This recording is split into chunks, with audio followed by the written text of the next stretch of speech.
Have the Arizona Cardinals failed their rebuild, and who's to blame for their in-season collapse? We are unfortunately breaking it all down on a very sad edition of Southwest Bias. Get that stuff out of here! It's Southwest Bias! But I'm not sad to remind everybody this edition of Southwest Bias is brought to you by Brandon Bills. I'm actually rocking a new Brandon Bills hat right now. Let me turn this around.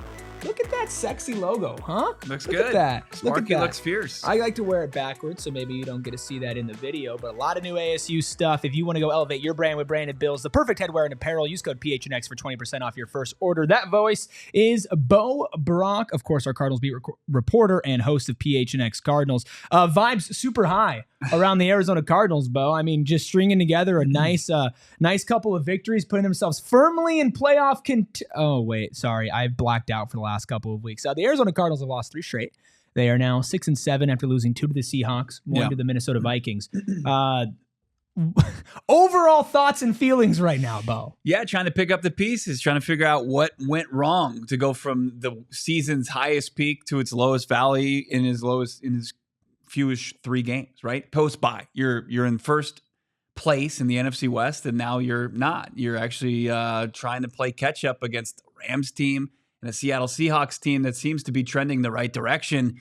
Arizona Cardinals, they're not getting solid play from their franchise quarterback, Kyler Murray. He seems to be playing his worst football. So it's just like, okay, what can they do to right this ship? And, I think as this team is hovering around 500 with 2 very winnable games upcoming against the Patriots and the Panthers, albeit a feisty Panthers team, the Cardinals have a very realistic chance of getting over 500 and finishing the season over 500, where it's like that question that you ask everybody in August, hey, would you sign up for 9 and 8? They would have, but now context matters so much that would you sign up for this for an opportunity to make the postseason and let it slip through your grasp? That's the big thing here. That's why I think vibes are very low, as you said. Yeah, we'll get into a little bit later. Have the Arizona Cardinals failed their rebuild? To me, I think there's a very clear answer to that one, and we'll get to that one in a second. But let's do a little game of whodunit, right? Let's try to find the culprit, because you're right. If you told people that you were 6-7 at this point of the season, just blanket without telling them how you get there, I think a lot of Cardinals fans would have signed up for that, right? However, when you look at what's on paper and you also understand the amount that was on the line when you were 6-4, when it comes from accelerating your rebuild to changing your timeline, to changing the expectations around not only you, but the players on your team, the coaches on your team, your GM, your owner, it is a very, very detrimental slide these last 3 games. So I know it's a total team thing. You cannot put blame on one person, but let's try to dissect it and find out where the head of the snake is. And usually when you talk about that in football, it ends up with your franchise quarterback, Kyler Murray. You mentioned playing the worst football of his career. Is that a Kyler Murray thing, or is he not being put in the right positions to succeed? No, I think a lot of it falls on the shoulders of Kyler Murray, and I think he would tell you that. I mean, he said in the post-game press conference, as far as Seattle this past week, it's on him. Those 2 picks on back-to-back drives pretty much puts the Seahawks in the driver's seat the rest of the way, and they're trying to play catch up. And it's just, that's not how you win in the NFL. And Kyler Murray understands that. As far as trying to figure out, for the 3 games here post-bye, like who's to blame?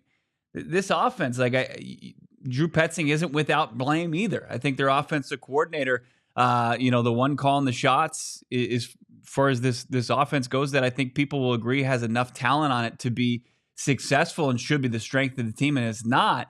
That falls on the shoulders of the play caller, and they've got 3 touchdowns post-bye. That's not enough. I mean, 1 per game. That's not going to win. No, really beat anybody, and it hasn't. And I remember we did a Southwest Bias after the Rams game where we talked about how elite some of the weapons on this offense is, and talking about having one of the top players, or at least the top 3rd players at a lot of positions, or somebody who could trend in that direction. Of course, that's coming off of Marvin Harrison Jr.'s best game of the season. Of course, it's coming off of an incredible performance, nearly perfect, from Kyler Murray, right? And then you get into conversations about, you probably have the best tight end in the league in Trey McBride. You have one of the more consistent running backs in James Conner. I wouldn't call him one of the best, but he's certainly no slouch. You are not faulty at running back.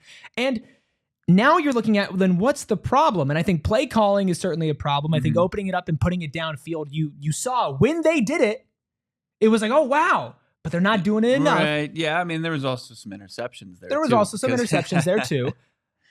But I think an underrated part of all of this is also in the offensive line. Where do you feel like the offensive line has been in this conversation? Yeah, and it's been the most consistent group under Jonathan Gannon. Clayton Adams, their offensive line coach, has coached them really well, no matter who the personnel. I mean, they had to deal with Jonah Williams being out, only playing 22 snaps in the season opener, the collection or lack thereof of guys that was on this offensive line last year. But it's been the most consistent. But I think you could make the case that this has been their toughest stretch. And 2 of those 3 games, they have been dominated by the Seahawks up front. Right. Both sides of the football. But in the trenches, the Seahawks won those games. And that's, Jonathan Gannon says, like, they got beat at their brand of football. They didn't play their style of football. And credit to the Seahawks for doing that. But the offensive line, you had 2 opportunities at this, and you had 2 really poor performances. So the level of concern there should be and remain until they have better performances. But I mean, I think a lot of it's kind of the interior, right? You've got a rookie 3rd round pick and Isaiah Adams, who got the bulk of the snaps on Sunday in the loss to the Seahawks. And then you've got, Evan Brown, who's, you don't talk about him, which is usually good with an offensive line. Yes. But overall, the collection has struggled. Paris Johnson Jr. has probably had his roughest stretch, getting flagged up quite a bit. In key moments in the red zone territory. And I think that plays into it too. Like when you want to lob off the head of this snake, it's like you're looking at an undisciplined team. You're looking at mistakes. You're looking at missed field goals, something that when they were winning, when they won 4 straight, Kyler Murray took care of the football. They were not penalized. They were actually one of the top teams in the league as far as avoiding flags, and they made their kicks. You can't say that the last 3 weeks, Chad Ryland has missed a field goal in his last 3 performances, and it's been a brutal blow to the Cardinals each and every game. And for a team like the Cardinals, who you have to win a game on the margins when you're not one of the best teams in the NFL. Like, this was a team where at 6-4, they were ahead of schedule. This is a team that is currently in the middle of a rebuild, year 2 of the rebuild, as it is coined. When you are in that situation, right, and you do not have a massive payroll, right, and especially on defense, you are working with one of the as far as names on the paper, least recognizable defenses in the NFL. You have to win on those margins. You cannot be an undisciplined team. You cannot be missing 3 points here and there, because especially in a game like against the Seahawks where it's 16-6, right? Every point matters. And even if, the missed field goal wasn't the difference between a win and a loss, it's a difference between putting yourself in a position to attack for a win or to just fall for a loss as well. And there's massive momentum swings. I know that a lot of people don't like to talk about momentum in sports. Some people don't believe it exists. I think that's the dumbest thing ever, right? Because you can see it either within the season where the Cardinals win 4 straight and then they lose 3 straight, where it just feels like they're kind of almost in their own heads a little bit. And I know the offense is kind of that main thing to focus on, but the defense as well. Can you, as an Arizona Cardinals fan, look at this defense and ask them for more? Or do you just kind of have to sit back and understand that these are the cards that you're dealt with the talent on your roster? Well, I think the investments or lack thereof that you've seen, and also the injuries that you've sustained across the defensive line, you have to understand, like, these are the cards you've dealt. And you have to feel like you're playing with house money right now on the defensive side of the football. You went 3 consecutive games without surrendering a touchdown at home. Nobody would have anticipated that from this defense. No. There was times early in the season people were like, are they ever going to be able to get a stop? And what have they done since? They've gotten, more than enough stops to set up this offense for success. The concern, I think, for Cardinals fans going forward is not the defense. Like, help's on the way for the defense. Like, the scheme is working, the players are playing hard, they're executing, and you can only help that group by increasing the talent level. And they have a lot of money to spend on that end. They've got and draft capital. As far as the assets, the biggest concern is this offensive side. Like, what changes, wholesale changes or tweaks can you make to this offense outside of like an interior offensive lineman, a slot receiver, a backup running back? That's going to be the difference maker. Is it a personnel thing or is it a coaching thing? No, I don't think it's a personnel thing. I mean, it's you've got. Is that encouraging or discouraging? No, that's where things get daunting. You look at it, it's like, okay, so what's going to change? What's going to get this offense on the right path? And I think it's like, okay, is it just going to be time is going to help this rhythm and timing offense get on the same page, where it's like you're looking across the league and you're seeing, duos and tandems get on the same page in quicker time than we've seen with Kyler Murray and Marvin Harrison Jr. And you haven't seen it improve over the season. Right. I think that's the thing. If there was maybe it started low and there was this gradual increase, and I think Kyler MHJ is the number one conversation to have about that right now. Because again, you held the line. You drafted a blue chip prospect, like wide receiver number one, like and it was celebrated. It was not a reach. Yeah, there was nobody questioned it. No doubt. He's there at 4. That's the top non-quarterback in this draft. You take him. Point blank, period. Exactly. Type of guy that wasn't doing media. Type of guy that kind of marched to the beat of his own drum because of how surefire that was. Yeah. If it started off bad and it slowly got better, you could talk yourself into, okay, there's the chemistry building, even if it's not where we want to be right now. I mean, we're talking about game 2 of the season. Yeah. Was the most electric connection between the two. And you know what, Bo? It felt natural. It felt like, you know what, Kyler's scrambling to the side, MHJ is doing what he does, and they're on the same page. It hasn't been like this. It's been like this and mostly like this. And that is not acceptable, right? And that is to the point where if that is not fixed in the last 4 games of the season, you're going to have an entire offseason of uncomfortable conversations and probably personnel changes because you're in year 2 of the rebuild now. We'll do a little bit more rebuild discussion in a second. But once you hit year 3, with your already franchise quarterback locked up, right? With your franchise tight end locked up, your running back now locked up for the next couple of years, like in an influx of investment on the side of the football where you are supposed to be weaker right now, coming. If you do not maximize your number 4 overall pick and your number 1 overall pick, there are going to be some personnel changes. There are going to be some uncomfortable conversations, and there's not going to be a lot of success. Well, that's the thing. I don't envision anybody that's truly within the organization's eyes on the hot seat. When you talk about personnel changes, where's that happening? I would say if I was a fan, not coming from your perspective, but if I was a fan, putting myself in that mind space, which I usually am.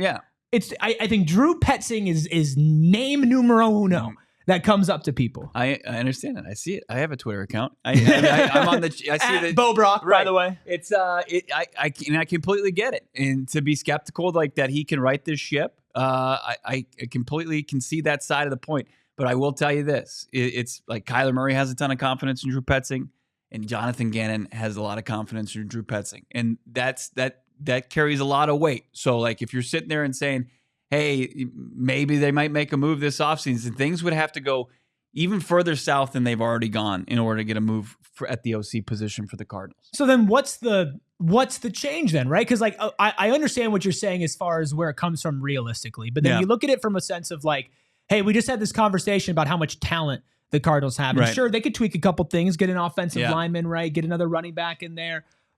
But if you're not overhauling the offense, and you're not changing the personnel, coordinating the offense, and we're looking at the offense and we're saying, what the hell is going on with the offense? Where does the change come from? The change, I think, would come from, at least from the approach from the team, the players, is that they would just have to execute at a higher level. Oh, my God, I got Cliff Kingsbury flashbacks. No, look, and you should, and I understand that. But like with Marvin Harrison Jr., who's had a fine rookie season, like we're not going to come out here and say he's been bad. He's not been trash. He's just not been to that level. He hasn't been to that level. Generational, wide receiver talent coming out of Ohio State. 600 yards, 7 touchdowns, likely to tie the rookie record, if not surpass it for the Cardinals. And it's no slouches that hold that record. Anquan Bolden, Larry Fitzgerald. It's the Arizona Cardinals would be pushing their chips into the middle of the table based on Marvin takes flight in year 2. Kyler develops that rapport with him, and that should be enough to transform an offense that, sure, it struggled the last 3 weeks. Overall is around like 20, 21 points per game. That it's an uptick, 25. That's putting you in the top 10 in the NFL. So I know that's not what people want to hear. I'm not sitting here for my own opinion. That's just how I see it as far as how the organization would approach it. Well, maybe a little bit later, maybe a different edition of Southwest Bias. We'll get more into your opinion on that specifically. I do have a question for you, Bo. Can I say this? Dan Orlovsky, bad NFL quarterback, really good NFL analyst. Okay? The guy stepped out of bounds once in the end zone for a safety. He put out his top 20 NFL quarterback wide receiver duos. Not there? Kyler Murray and Marvin Harrison are not there. Unacceptable. It's unacceptable from the standpoint of they didn't do their job. They're part of this. And you could say the trio of them and Drew Petzing. I think that's a huge indictment as far as that duo goes. I mean, you've got Kirk Cousins and Darnell Mooney in there, and I can't make the case against it. When you look at the numbers are there. Marv hasn't missed any games. You've got DeAndre Hopkins, very great. We know he's a good receiver, 32 years old. He's been with the Chiefs for like a second, and he's already on the list with Patrick Mahomes. Now, Patrick Mahomes plays a big role in that, but there's no excuse for that. And these are not low-profile players. No, these are not players that Dan Orlovsky would overlook. No, this is not something that NFL media are not paying attention to. He watches Cardinals games. I think he's a guy. He's in the corner for Kyler Murray. You've seen his stuff on social media. I think it's not there for a reason. Yeah, they need to put themselves there because they're good enough.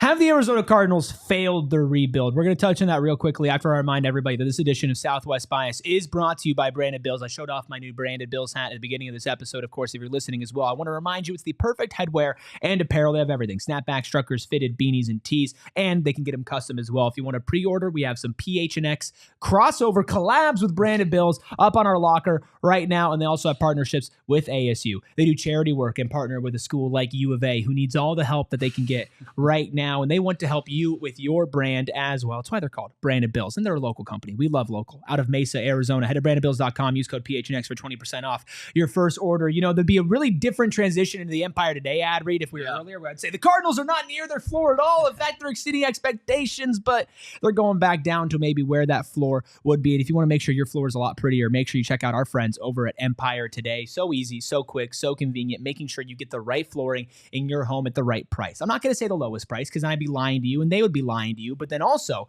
telling you the truth. If somebody is sitting down in your home and saying, I'm going to put flooring in your home for the lowest price, they're putting flooring there that they would not put in their own. And when you are remodeling, when you are renovating, when you're taking care of your home, your place of business, maybe you're a landlord, you don't want to cheap out because it's going to come back to bite you, and then you're going to end up having to do it the right way eventually and pay that money anyway. So save yourself some time, save yourself some stress. Check out our friends over at Empire Today, and yes, you could still save yourself some money just by listening to this show. Schedule a free in-home estimate today. All listeners can receive a $350 off discount when they use promo code PHNX. Restrictions do apply. See EmpireToday.com/PHNX for details. Simple question, Bo. Maybe not so simple answer. Have the Arizona Cardinals failed the rebuild? An emphatic no. They have not failed it. Absolutely 1,000%. Right. They have not. And I know that we're on the same wavelength with this because we talked about within-season expectations. And within-season expectations shifted. Yeah. However, big picture, this is not a team who's at the end of the rebuild. In fact, this is a team who's gearing up for the most important part of the rebuild with the money that they have to spend, already acquiring their blue chips and their franchise players.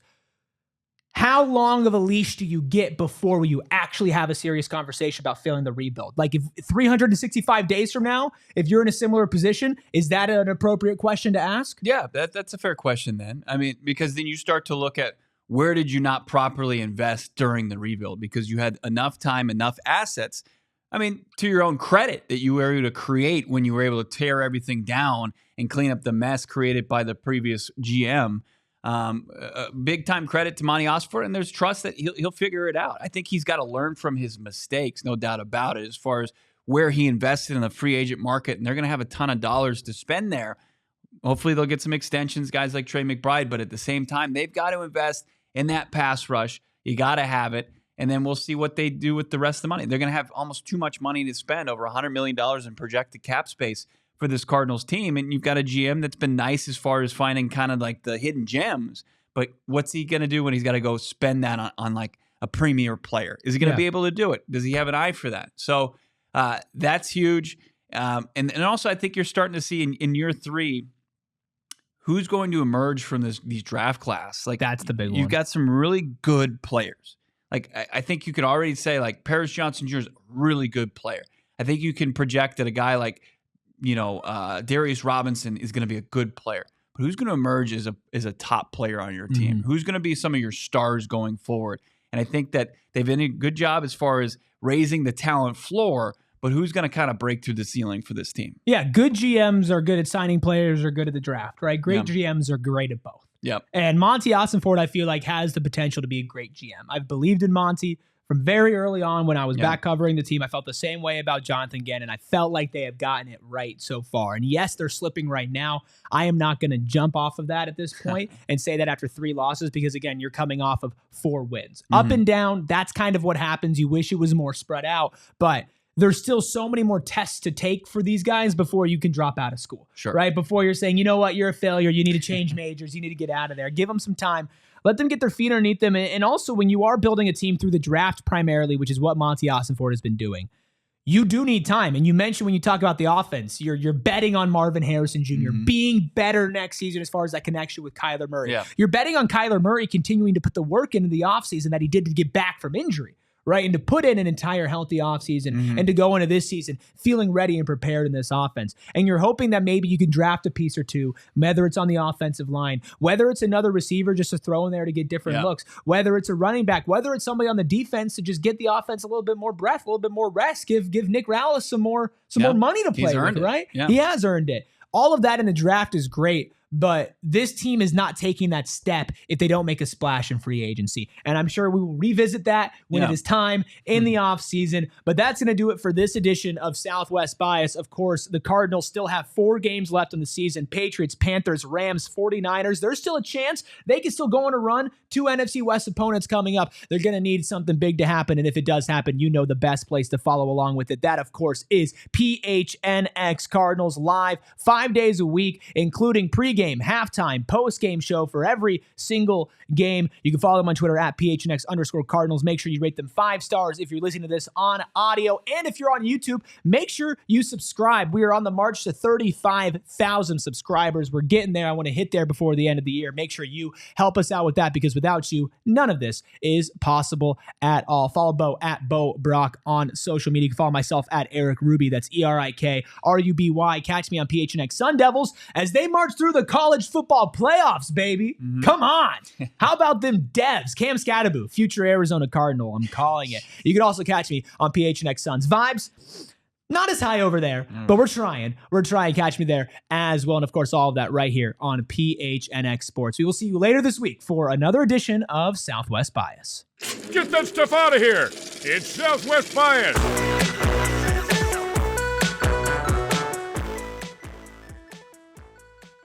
We all silly like the mayor.